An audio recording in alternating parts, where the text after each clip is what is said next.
पिछली शिक्षक भर्ती लेवल 1 वाली एग्जाम में शैक्षिक परिदृश्य के साथ जो सवाल पूछे गए थे सभी को इस वीडियो में कवर करेंगे ताकि पेपर पैटर्न समझने में आपको मदद मिले। सभी सवालों को जानेंगे। तो सबसे पहला सवाल देखिए, समग्र शिक्षा अभियान के अंतर्गत खंड स्तर का जो सर्वोच्च अधिकारी होता है कौन होता है? तो CBEO खंड स्तर का सर्वोच्च अधिकारी होता है। फुल फॉर्म है chief block education officer, block स्तर का सर्वोच्च अधिकारी।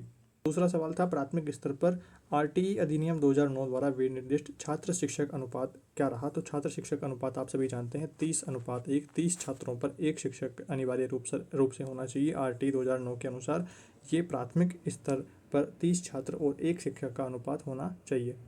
तीसरा सवाल विद्यालय प्रबंधन समिति को लेकर के था। SMC के कुल सदस्यों में से कम कितना जो अनुपात है वो सदस्य माता पिता और अभिभावकों का अनुपात रहना चाहिए? तो इन सभी में से ऑप्शन आपके बी सही होने वाला है कि 3/4 हिस्सा बच्चों के माता पिता और अभिभावकों का होना चाहिए। अगला चौथा सवाल है, RTE अधिनियम में कितने भाग और कितनी धाराएं हैं? तो चौथा ऑप्शन सही रहेगा इसका। RTE अधिनियम में 10 भाग और 29 धाराएं हैं। RTE अधिनियम 2011 में तो 10 भाग और 29 धाराएं हैं और 2009 में 7 अध्याय और 38 धाराएं हैं। तो जो अपने को पूछा गया है RTE जो अधिनियम, तो इसमें अपने को 10 भाग और 29 धाराएं, ये वाला ऑप्शन करेक्ट करना है।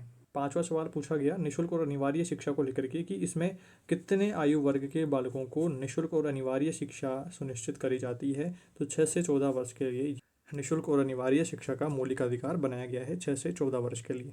छठा सवाल है, एक उच्च प्राथमिक विद्यालय में कुल 130 विद्यार्थी नामांकित हैं तो सरकार द्वारा उस विद्यालय में कितने अध्यापक स्वीकृत पद होंगे? तो यहाँ पर समझना है कि 30:1 के हिसाब से बात करें, 30:1 के हिसाब से बात करें, 30 पर 1 है तो 120 पर कितने होंगे? 4।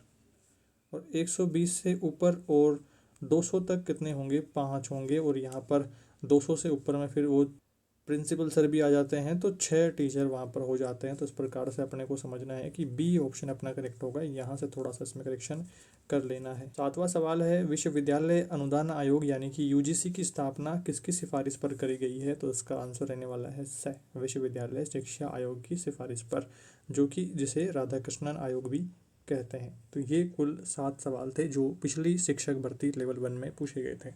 तो अब आपने समझ लिया है कि जो आप शैक्षिक परिदृश्य को लेकर के डर रहे हैं तो डरने की ज़रूरत नहीं है। ऐसे ही इजी सवाल आने वाले हैं। अगर आपका एक बार भी अच्छे से पढ़ा हुआ है देन फैक्ट बेस्ड सवाल रहेंगे तो 100% सही होने वाले हैं।